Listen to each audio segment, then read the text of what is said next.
Shalom saudaraku pecinta suara kebenaran, khususnya yang menantikan Anda bertanya Alkitab menjawab. Kita masuk episode 290. Pertanyaan dari saudara yang mengikuti doa pagi. Bagaimana memiliki hati takut dan gentar sepatutnya pada Bapa supaya dapat merasakan kehadiran Tuhan? Pertanyaan ini sudah memenuhi syarat pertama Anda menjadi orang yang takut dan gentar akan Allah. Kalau Anda tidak memiliki perasaan takut dan gentar akan Allah, kalau sudah tidak memiliki keinginan untuk takut dan gentar akan Allah, kecil kemungkinan memberikan pertanyaan ini. Jika Anda sungguh-sungguh rindu memiliki hati yang takut dan gentar akan Allah, syarat pertama sudah Anda temui. Ini wanita. Anda sudah temui, sudah memiliki, sudah temukan. Kerinduan itu harus berangkat dari diri kita. Yang kedua, saudara harus mengenal kebenaran sampai takjub. Kebenaran itu membuat kita takjub, dan kisah-kisah di dalam Alkitab yang kita baca menjadi hidup, seakan-akan bernyawa atau bernafas, menjadi hidup, dan itu membangun ketakjuban, dan ketakjuban itu membangun kegentaran akan Allah. Yang ketiga, melalui doa, duduk diam di kaki Tuhan, berdiam diri di hadapan Tuhan, kita akan merasakan kehadiran Allah. Memang ini sifatnya subjektif. Orang-orang rasional biasanya tidak mempercayai ini, bahkan mencurigai. Tapi sebaliknya ada kelompok orang-orang karismatik yang terlalu emosional sehingga ada hadirat pseudo, hadirat palsu. Nggak boleh. Jadi kita belajar berdiam diri di kaki Tuhan dengan setulus-tulusnya. Jangan meledakkan emosi dulu. Tentu nanti emosi kita akan tergerak. Pasti saudara akan merasakan hadirat Allah. Ikut doa pagi itu salah satu cara yang efektif untuk merasakan hadirat Allah. Yang berikutnya, perhatikan peristiwa demi peristiwa yang terjadi dalam hidup Anda. Di situ Anda menemukan manuver atau gerak Tuhan atau jejak Tuhan. Bagaimana Tuhan merangkai kejadian demi kejadian, dan itu benar-benar membuat kita menjadi takjub dan gentar akan Allah. Lalu yang terakhir yang dapat saya tambahkan adalah lihatlah peristiwa-peristiwa yang terjadi di dunia ini. Saya sering sekali pada waktu sambil saya olahraga sepeda statis, saya melihat berbagai bencana-bencana, universe, tsunami, gempa, kemiskinan, dan itu menimbulkan kegentaran di hati saya. Betapa dahsyat dan besarnya Allah itu. Juga cerita-cerita Alkitab yang difilmkan itu memberikan inspirasi yang kuat kita menjadi takut akan Allah. Begitu ya. Saya kira tidak perlu saya rahasiakan, namanya Ria Siswanto. Untukmu Ria. Oke. Berikutnya, Om, saya dan adik rajin ikut doa pagi, tapi saat ini saya dirawat di rumah sakit dan tidak bisa ikut menyembah seperti saat di rumah. Apa tidak apa-apa bila saya menyembah dalam diam? Ya, ini dari Rebecca. Menyembah itu sebenarnya memberi nilai tinggi dari kata proskuneo. Ya, memberi nilai tinggi. Menyembah itu bukan soal bagaimana fisik kita atau sikap fisik kita. Walaupun tentu kalau hati kita hormat kepada Allah, fisik kita akan mengekspresikan. Tetapi kalau pada waktu seseorang terbaring sakit, ada di dalam kendaraan, di kendaraan umum, di pesawat terbang, di bus kota, ya Anda diam, tapi Anda bisa menyembah Allah. Sangat bisa. Ya, kalau mungkin Anda berbisik, terpujilah namamu Tuhan. Haleluya. Bisa, syukur. Nggak bisa ya, nggak apa-apa. Nah, pada waktu kita di tengah-tengah kesibukan, kalau ada tempat kosong saja Anda diam lalu Anda menyembah. Ya Tuhan, terpujilah namamu. atau berdiam diri menghayati kehadiran Allah, itu bagus. Jadi jawabnya untuk kamu Rebeka, menyembah dengan dalam diam itu bisa. Yang penting sikap hati kita, ya. Oke. Pekerjaan Tuhan lingkupnya apa saja ya Pak? Oke. Kita harus melihat pekerjaan Tuhan itu apa. Untuk mengerti apa pekerjaan Tuhan, kita harus mengerti misi keselamatan, misi kedatangan Tuhan. Kedatangan Tuhan adalah menyelamatkan manusia, yaitu mengubah manusia dari manusia yang berkodrat dosa menjadi manusia yang berkodrat ilahi, untuk layak menjadi anak-anak Allah, menjadi anggota keluarga kerajaan surga, dan dimuliakan bersama Yesus. Untuk konteks Kristen ya, artinya konteks orang yang menjadi umat pilihan. Jadi apapun yang kita lakukan yang memiliki support, dukungan untuk hal ini, itu pekerjaan Tuhan. Tidak harus mesti pergi ke daerah menginjil, tidak harus menjadi aktivis atau pendeta. Anda bisa berdoa misalnya, mendukung finansial, supaya pekerjaan Tuhan didukung bagaimana mengubah manusia. Nah masalahnya memang rumit, karena banyak gereja hanya sibuk membangun organisasi. Nah ini masalahnya. Tetapi berdoalah untuk mencari gereja dan hamba Tuhan yang benar-benar memiliki wawasan, proyeksi, tujuan pelayanan seperti ini. Itu pekerjaan Tuhan. Kalaupun tidak membantu keuangan atau tidak menjadi aktivis, dimanapun Anda berada, ya Viveria Purba, kamu bisa menjadi berkat bagi orang lain dengan kelakuan kita yang baik. Untuk orang non-Kristen, membuat mereka tidak mengutuk, tidak menyerang Yesus. Untuk orang Kristen, kita menjadi teladan. Bagaimana menjadi anggota keluarga kerajaan Allah atau menjadi anak-anak Allah yang baik itu. Berikutnya, ada satu nama, ya. Pak, apakah jika kita memberi kepada sesama kita yang kekurangan termasuk pekerjaan Tuhan? Jawabnya ya. Tetapi harus di dalam pimpinan Tuhan supaya pemberian kita tidak merusak. Artinya pemberian kita membuat orang jadi malas, tidak bekerja dengan baik, itu bisa. Satu. Yang kedua, harus dengan hati yang benar-benar tulus. Yang akhirnya pada dasarnya kita mau menjadi kesaksian supaya orang itu mengenal Tuhan. Jadi pemberian kita bukan sekedar orang yang lapar jadi kenyang, orang yang tidak memakai pakaian jadi berpakaian, lebih dari itu, supaya mereka mengenal keselamatan dalam Yesus Kristus. Jadi kalau kita berbuat baik kepada orang-orang non-Kristen di sekitar kita, kita tidak bermaksud mengkristenkan, ya. Tetapi kita menunjukkan bagaimana anak-anak Allah itu berperilaku.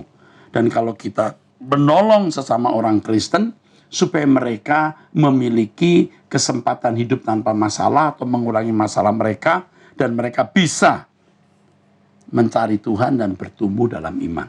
Oke. Ini dari satu nama yang tidak disebut ya.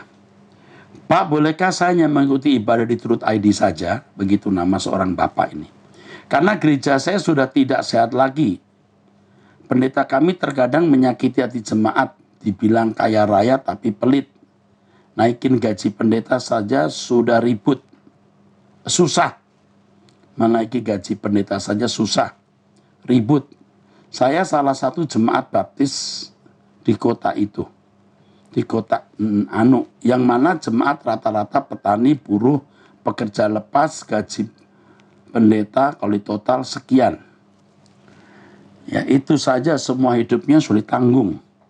Dan di masa pandemi banyak jemaat yang kekurangan.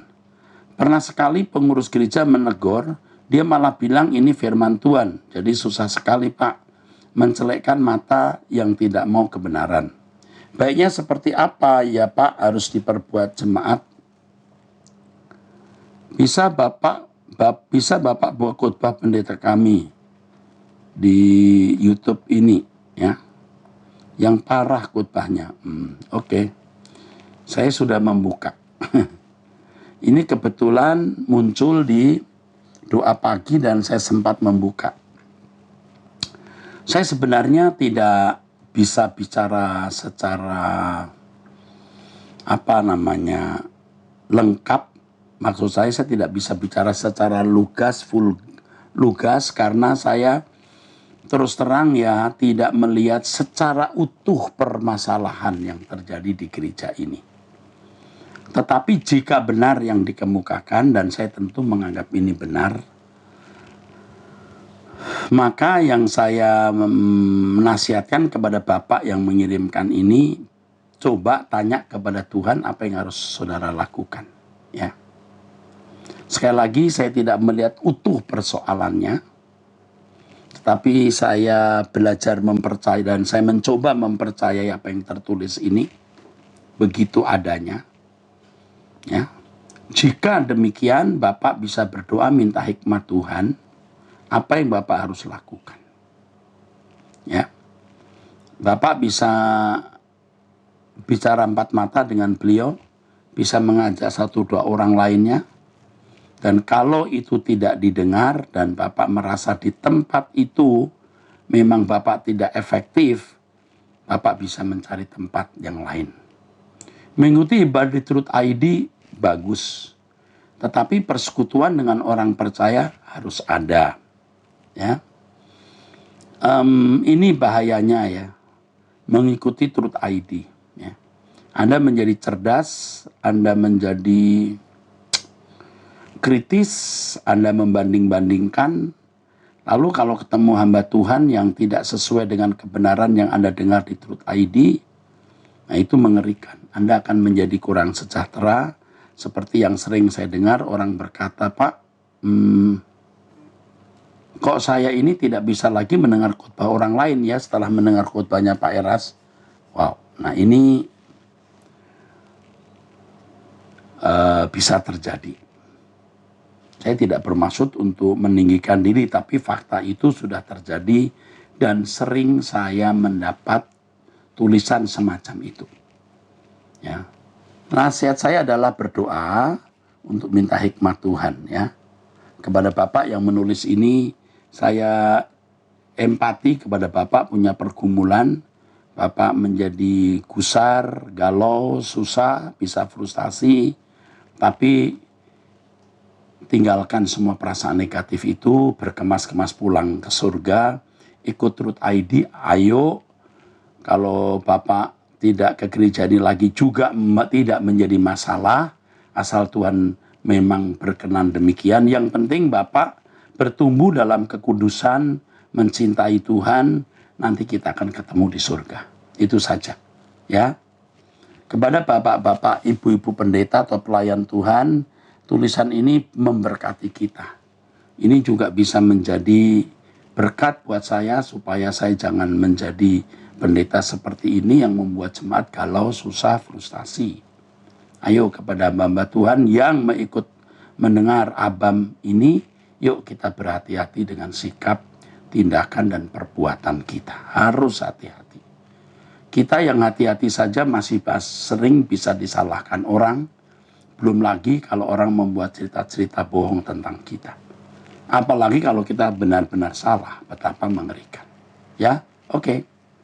Wanita usia 33 tahun, 0812, 1204, dan seterusnya. Pak, sejak kecil saya sering mimpi buruk dan sering diganggu roh jahat waktu tidur. Sejak saya menerima Yesus, saya jadi sering dapat penglihatan dari Tuhan di tidur saya. Tuhan sering mengunjungi di mimpi, memberi petunjuk dan arahan mengenai keputusan-keputusan dalam hidup yang harus saya pilih. Tapi yang saya bingung kenapa roh jahat masih saja sering datang mengganggu, walaupun saya sudah menerima Yesus. Dan seringkali penglihatan yang saya lihat jadi kecampur antara penglihatan dari Tuhan dan gangguan dari setan. Dan kalau saya pikirin, saya jadi bingung membedakan mana yang Tuhan, yang mana setan. Saya merasa perlu berkonsultasi dengan hamba Tuhan yang mengerti tentang mimpi dan penglihatan karena saya jadi bingung dengan hidup saya sendiri. Saya tidak mau tidak taat dengan arahan yang Tuhan beri lewat mimpi dan penglihatan. Tapi saya juga bingung kenapa roh jahat nggak pergi meninggalkan, padahal saya sudah sungguh-sungguh menyerahkan hidup ke Tuhan. Saya bisa stres karena masalah begini, Pak. Karena saya benar-benar tiap hari intens dapat mimpi. Saya sudah pernah beberapa kali mengikuti doa pelepasan, tapi tidak tapi sepertinya tidak sepenuhnya membantu. Kebanyakan setelah doa pelepasan pun tidak ada konsultasi lebih lanjut, sehingga seperti tidak tuntas. Juga ada hal-hal detail yang saya tanyakan, yang saya dapat dari penglihatan-penglihatan ini, yang mempengaruhi keputusan hidup saya. Saya bingung harus bagaimana. Yang pertama, Anda akan dikonsol oleh pelayan Tuhan kami. Yang kedua, Anda harus tahu bahwa Tuhan memberi petunjuk kita tidak selalu lewat mimpi. Saya beberapa kali untuk hal yang sangat penting mendapat mimpi. Tapi selebihnya kita harus bertumbuh dalam kebenaran, memiliki kecerdasan rohani dalam mengambil keputusan dan bertindak. Kalau terus-menerus mendapat mimpi untuk petunjuk bagaimana kita mengambil keputusan, itu membuat kita tidak dewasa, dan saya yakin itu bukan dari Tuhan. Tuhan mengajar kita cerdas secara rohani. Setiap saat kita mengambil keputusan bisa dalam keadaan spontan. Apakah perlu mimpi dulu? Tentu tidak. Kita harus memiliki pikiran perasaan Kristus sehingga segala sesuatu yang kita putuskan, kita pilih selalu sesuai dengan pikiran perasaan Allah. Tidak harus selalu melalui mimpi, ya. Dan ini Anda harus mengerti. Mimpi mendapat petunjuk Tuhan terus-menerus itu bukan satu kelebihan. Ini buat saya malah membahayakan. Karena Tuhan tidak bekerja cara demikian. Ingat, untuk hal tertentu benar, ya, Tuhan memberikan mimpi seperti yang saya juga alami. Tetapi tidak selalu harus melalui mimpi. Harus belajar kebenaran firman Tuhan, memiliki kecerdasan rohani, supaya segala sesuatu yang kita lakukan selalu sesuai dengan pikiran dan perasaan Allah. Oke? Tapi Anda akan dilayani nanti, ya. Jangan mengandalkan pelayanan pelepasan terus. Anda bisa berdoa sendiri, menguasai diri, setan tidak akan berkuasa atas hidup Anda. Karena Anda memiliki Roh Kudus dan malaikat-malaikat kudus juga bisa dikirim ke Anda. Oke? Jangan bergantung kepada pendeta atau siapapun. Tetapi karena Anda membutuhkan pelayanan konseling, kami akan membantu. Oke. Wanita usia 37 tahun, Pangkal Pinang, Bangka Belitung, 08576694 dan seterusnya. Padahal yang saya mau sharing, saya akan tinggal di Pangkal Pinang bersama suami dan 2 orang anak perempuan. Sebenarnya saya asli dari Jawa Tengah, Pak. Tapi saat menikah 11 tahun yang lalu, saya menetap di Pangkal Pinang. Papa, mama saya sudah meninggal, Pak. Papa meninggal 3 tahun yang lalu dan dikuburkan di kota Ciamis, Jawa Barat. Di tempat istri ketiga. Ini dari Jawa Tengah, ya. Sedikit cerita, Pak. Papa saya ini menikah 3 kali dan saya anak dari istri pertama, Pak. Sampai sekarang kuburan papa saya ini masih berupa tanah. Belum dibangun nisannya. Sebagai seorang anak saya pengen bangun kuburan papa, tapi keluarga saya tidak setuju. Alasannya karena papa semasa hidupnya tidak bertanggung jawab kepada kami. Terus papa dikubur di tempat istri ketiga. Jujur, Pak, saya sebenarnya kecewa dengan papa saya. Tapi saya sudah mengampuni beliau. Alasan keluarga saya, terutama cice saya, nggak setuju. Karena si istri ketiga ini suka manfaatin saya dengan minjem uang. Gitu, Pak. Ya, minjem uang Citi, Pak. Betul. Jadi Cece dan suami saya takut kalau saya dibohongi. Karena proses pembangunan makam ini melibatkan si istri ketiga ini, Pak. Dalam hati saya sedih, Pak. Saya di sini hidup cukup, tapi makam papa saya masih berupa tanah. Mohon pencerahannya, Pak. Terima kasih. Oke. Yang pertama adalah baik kalau Anda memberikan penghargaan, penghormatan kepada papa walaupun tidak bertanggung jawab. Bisa saja membuat makam atau nisan tidak lewat istri ketiga. Maksud saya adalah Anda berkata bahwa Anda bermaksud mau membuat nisan. Anda tunjuk seorang tukang atau seorang kontraktor atau seorang mandor untuk mengerjakan itu. Ya. Atau kalau istri ketiga tersebut mau memprakarsai dengan gambar yang jelas, biaya yang jelas, asal bisa asal logis, ya, rasional, ya beri saja. Kalau akhirnya dia menipu, ya relakan saja. Ya. Ini keluarga tidak setuju, takut Anda ditipu. Karena sering minjem-minjem uang. Ya. Uang apa itu? Minjem-minjem uang GT, Pak. Gitu, Pak. Oke. Jadi ini mungkin juga langkah Anda terakhir berurusan dengan istri ketiga itu. Ya. Tetapi kalau akhirnya memang Anda tidak bisa membangun nisan, juga tidak perlu diratapi, karena kalau orang meninggal sudah tidak menjadi masalah apakah nisannya ada atau bagaimana. Banyak kok kuburan di kampung yang tidak ada nisan, hanya kayu saja. Ya. Tetapi coba minta hikmat Tuhan, bagaimana bisa memberi tanda, paling tidak memberi tanda. Tidak usah harus nisan bagus, tapi sebongkah sebongkah batu atau cor-coran dari semen cukup ya untuk sebagai tanda di situ papa Anda meninggal. Oke. Ini bukan masalah besar ya.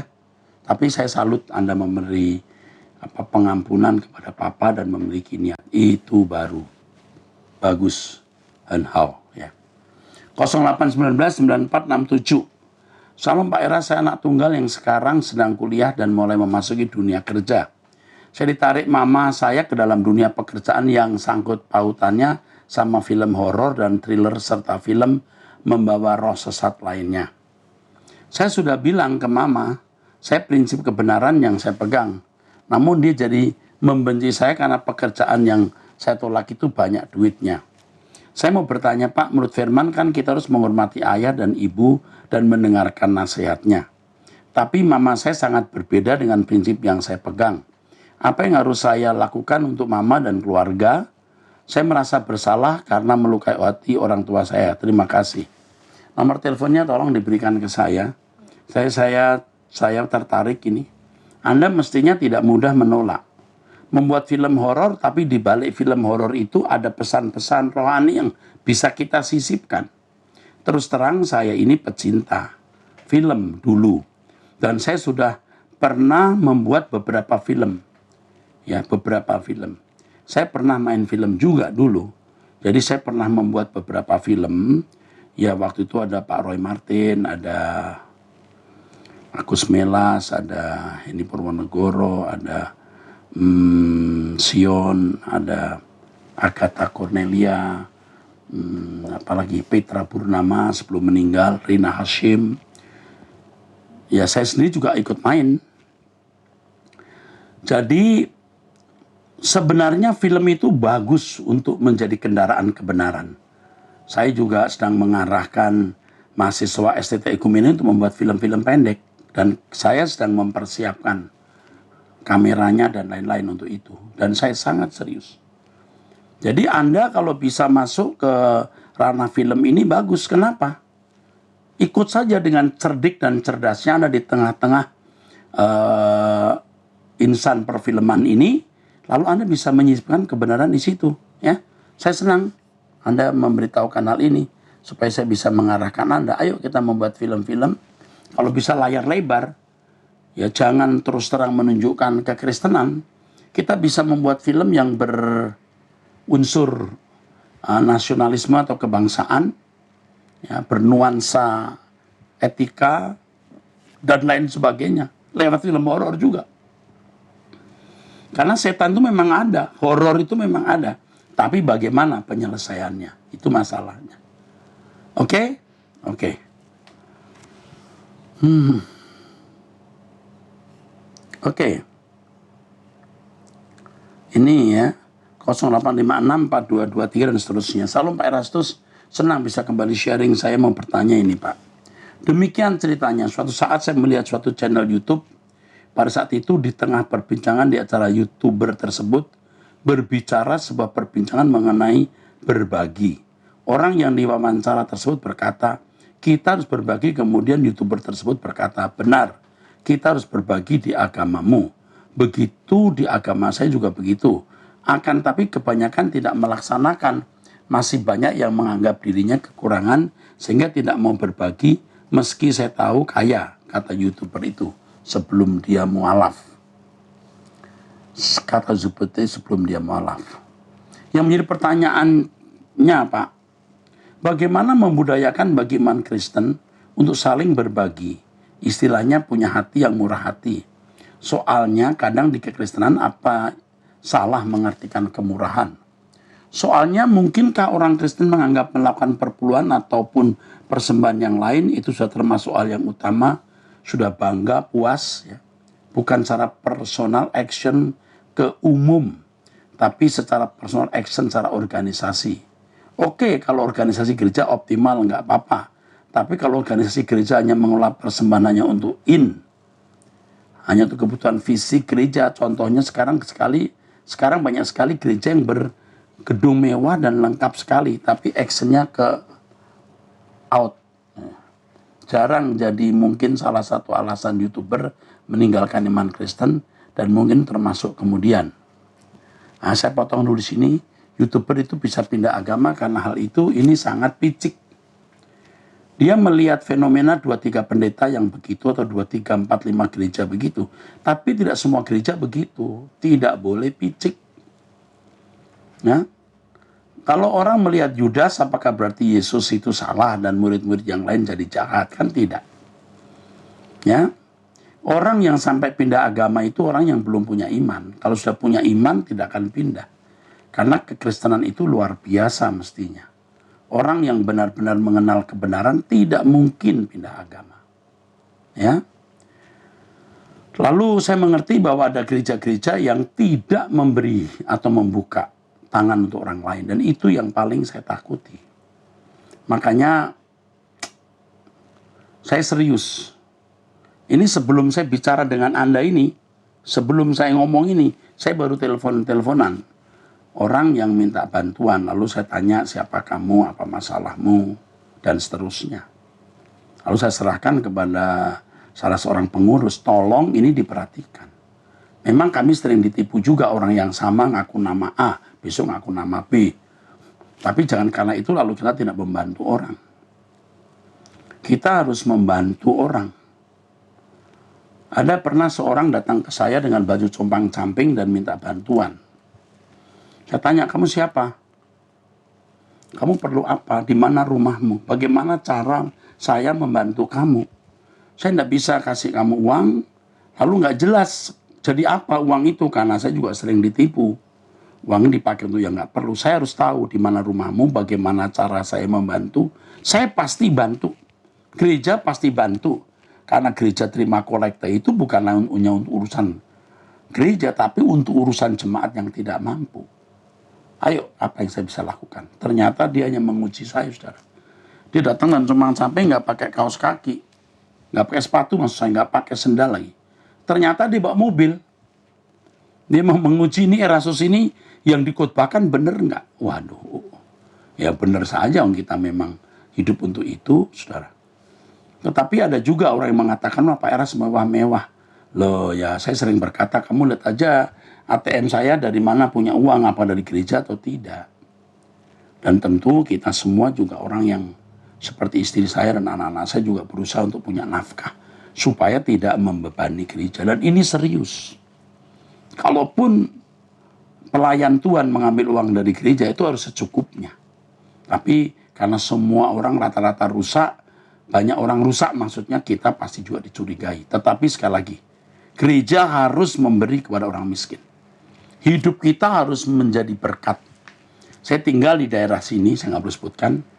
Kalau mau tahu bener nggak ini pendeta itu orang baik, tanya tetangga, jangan tanya orang jauh. Tanya orang dekat. Tanya tetangga kanan kiri, depan belakang, bahkan dalam radius 3-4 RT. Orang mesti mencium keharuman kita. Ya itu nggak bisa ditipu. Ya, sejak 25 tahun saya di STBI dulu, menjadi kepala asrama, apakah ada track record buruk mengenai hal ini? Kita ini jadi ikan seperti di akuarium, dan setiap orang Kristen harus memiliki hati yang terbuka, yang terbeban untuk orang lain. Kita nggak jadi miskin. Anda harus memikirkan orang lain, harus memikirkan, ya. Nah, saya cerita beberapa waktu ini saya pulang dari gereja, lihat 2 anak yang duduk di pinggir jalan. Saya bilang, kamu siapa nak? Saya udah lewat, udah muter, udah jalan, saya minta muter balik. Hati saya kok, aduh kasihan tuh 2 anak. Bersih-bersih. Dia ternyata bawa karung gitu, isinya plastik. Dia kumpulin plastik bekas air mineral ya. Kamu dari mana? Saya tanya-tanya, lalu saya sempat kasih dia uang, masing-masing 100.000. Lalu saya bilang, saya di gereja ini ya, di atas saya tunjuk tempat gereja ya, di Mall Arta Gading. Saya Pak Erasto Sabtono ya, saya di sana. Maksudnya kalau kamu ada kesulitan, kamu datang. Kamu harus sekolah ya nak, sekarang mulai, pulang. Kan ada orang Batak, saya bilang, mulak sonare. Unang marlocong-locong, unang, mulak sonare, mulak. Sekarang pulang, saya bilang. Hati saya sedih. Waktu saya pulang saya sedih sekali. Aduh banyak anak-anak seperti ini. Saya telepon Ibu Herlin. Ini istri dari Bapak Deni Kantono, pemain bulu tangkis dulu. Lin, bagaimana perhatian kita untuk anak-anak jemaat yang nggak sekolah? Udah Pak, kita udah jalan. Tapi tolong diperhatikan lagi ya Lin. Kalau kita punya duit lagi, tolong anak-anak ini. Selalu saya sempat bilang, anak-anak yang baik mestinya jadi dokter, jadi insinyur, lalu jadi copet, jadi perampok. Aduh, jangan sampai perempuan cantik-cantik mestinya jadi sekretaris, jadi suster, jadi PSK. Ayo Lin, saya bilang, iya Pak, saya sedih saudara. Nah banyak orang Kristen yang tidak peduli ini. Justru nilai kekristenan itu waktu kita memberi, bukan waktu kita kebaktian. Tolong deh ya. Pak, apa perbedaan gereja mula dengan gereja saat ini? Kalau gerejanya Pak Eras saya tahu udah diamankan melewati organisasi, mengoutkan kelebihan berkatnya ke sesama dalam keuniversalan. Karena saya tahu programnya yang membantu bukan hanya untuk kalangan Kristen saja, tapi ke semua golongan umum sejauh pandang ke orang yang non. Betul, Anda betul. Kita juga memberi untuk orang non-Kristen, seperti kita berbagi untuk para veteran, kita berbagi untuk orang-orang yang tidak mampu ya. Di sekitar saya juga ada perkampungan, ini dalam waktu 1-2 bulan pasti kita memberikan bantuan, apalagi sejak pandemi itu selalu ya, 1 beras, 10 kilo minyak, gula dan lain-lain, pisang, ketela hasil bumi ya, ayam, karena kebetulan kami ini punya usaha ayam organik, ayam ya. Betul. Mau menerima bantuan amal yang dapat berikan dengan baik. Sekian dulu Pak pertanyaan saya. Gereja mula-mula itu berbagi luar biasa ya. Pertanyaan Anda ini bukan memancing saya untuk show, enggak. Ini beban. Kalau saya ingat kita akan pulang surga, kita sedang berkemas-kemas, udah deh, enggak usah kita ini mengingini apa-apa gitu, kalau itu bukan berguna untuk pekerjaan Tuhan. Mestinya tak lagi ku ingini apapun juga. Artinya kita ingin hanya menyenangkan Tuhan. Oh ya, lupa bagaimana gereja mengubah mindset secara menohok bisa merubah pola pikir umat supaya murah hati ya. Dengerin terus suara kebenaran ini. Dengerin terus Truth ID. Apa selama ini gereja banyak salah mendidik dari zaman abad gereja modern? Ya betul, salah didik, salah fondasi, tidak mengajarkan kemurahan. Nah, ini juga saya boleh mau curhat ya, kalau boleh ngomong. Saya ini dituduh oleh orang sekitar saya, Pak Eras itu membeli orang dengan kebaikan, buset.